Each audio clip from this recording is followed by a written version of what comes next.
todos juntos la vemos chupada, todos juntos la vemos sucada. Niños, niños amarichiados, e fino a voi se la ciupano ancora. Mi diceva magari me nanno, casa sucava magari cacanno, e me nanna una volta per sbaglio, si sucava magari sto pacchio.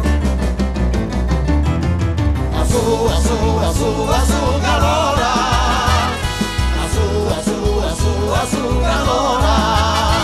Tutti pari nella mazzucato, tutti pari nella mammucato, quindi nichi namarichiato, fino a oggi sa sucano ancora. Asu, asu, asu, asu, calora. Asu, asu, asu, asu, calora. E sucamo, sucamo, sucamo, che su calora ne arriviamo. Mi piace.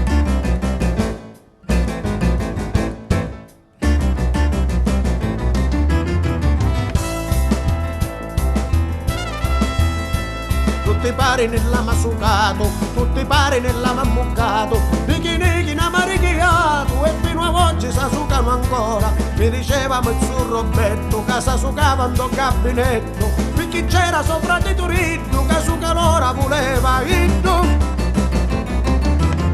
Asu, asu, asu, asu, calora. Asu, asu, asu, asu, calora. Asu, asu, asu, asu, calora. Asu, asu, asu, asu, calora. Tutti quanti la si è succhiata, tutti quanti la si è ciucciata. Bimbi bimbi ci si è divertiti e fino a oggi ci si diverte ancora bene. Asu, asu, asu, asu, calora. Asu, asu, asu, asu, calora. E ciucciamo, ciucciamo, ciucciamo e con la sua lora noi ci si diverte. Ovvio.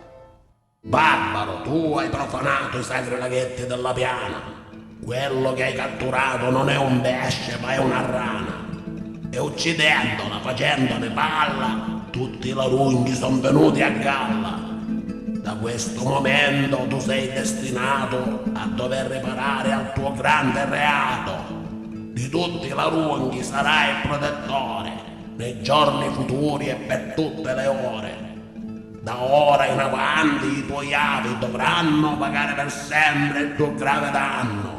Saranno confinati lì in mezzo alla piana per colpa di Barbaro, figlio di Dana. Il giovane, sconvolto e con le lacrime agli occhi, non riuscì a trattenersi e corse pieno di rabbia verso il suo nuovo destino e correndo giunse sul monte più alto, lanciando un urlo all'indirizzo del padre che squarciò la vallata.